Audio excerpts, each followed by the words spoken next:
to deal with this is just say at the beginning of this very long 2-page assignment provision, upon full payment for the services, everything happens.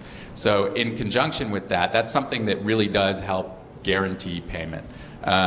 In conjunction with that, you have a termination or a kill fee in your contract, and this is something that I've seen in a lot of the web services contracts that I've looked at. So it seems to be something of an industry standard. You get your payment, your deposit, and then maybe you have a second payment or you break it out into 3 payments. And what the kill fee is it's an amount that the client is going to have to pay if the client terminates without some very good reason that is over and above what they've already given you in the deposit, to ensure that you haven't done a bunch of work and invested a bunch of time and turned away other projects that you could have been working on for no good reason. Liability. Liability. Which you told me is legal for what? Oh gosh, what did I say? You're in trouble. So liability is just a broad term, one of those legalese that means something's gone wrong and now you bear that responsibility for dealing with that problem. And in these contracts that you get from established businesses, and sometimes not even established businesses, you can pick them off the internet now. So somebody could be handing you a contract that somebody from some giant law firm drafted to protect their client, even though that wasn't their lawyer. And what these contracts say is, you will have a couple pages of representations and warranties that you make about the work that you're delivering, and it represents, and I'm not just talking about good work. It's, you're not infringing on anybody else's rights. Maybe it says there's no open source code in there. Maybe it says, there's nothing that you've purchased, such as stock pictures. And if you ignore that and just sign it, and you get in trouble later, some of them say there's not going to be any bugs. Nothing's going to go wrong. If something goes wrong with the website and it costs the company money, you sign those contracts without looking at them, you might have to pay that company money. That's liability. Lawyers talk to lawyers. If I'm talking to a client and they tell me that they have legal on the phone, we wrap up the call and we wait till we have legal on the phone with us. People hire lawyers to protect them, and they're very good at it. He's very good at protecting me.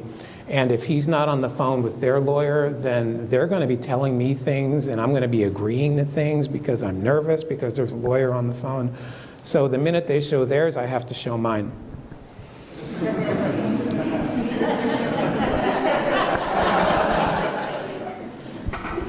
I didn't mean it that way. I'm used to it. Be specific and confident about money. Money is an incredibly nerve-wracking thing to talk about.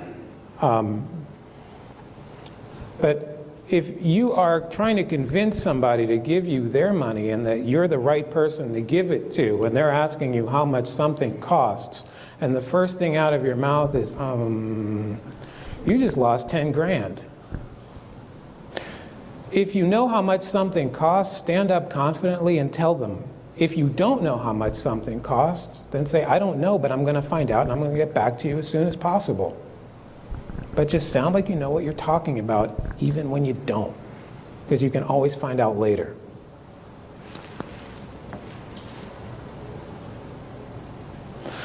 About a month ago, I did a podcast with Dan Benjamin where I talked about being confident about asking for your rate.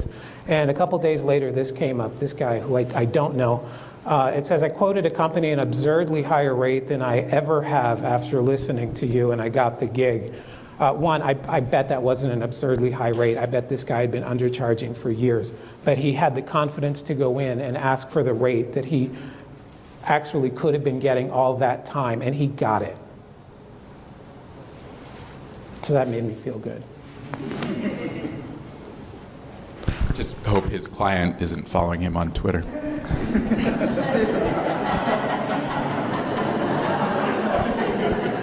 That was good. You got one off.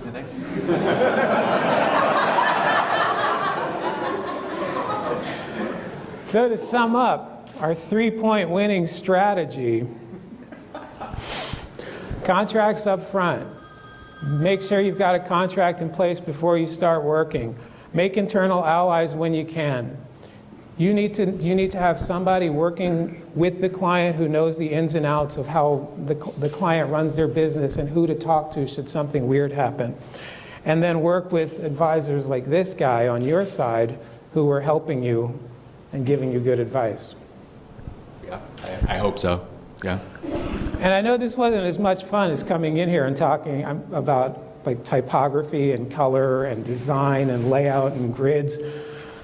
But if you learn a little bit about this stuff and just feel a little confident about this stuff, you can do that stuff, the stuff that you really love doing, that much longer and that much better if you just get this stuff locked out. Then you can enjoy what you really love doing. Because I love design and I love designers, and I want designers to know that they actually have a lot more power than they think they have. It's Friday, you've got one more day in the work week. Go out there and do something really awesome. Thank you.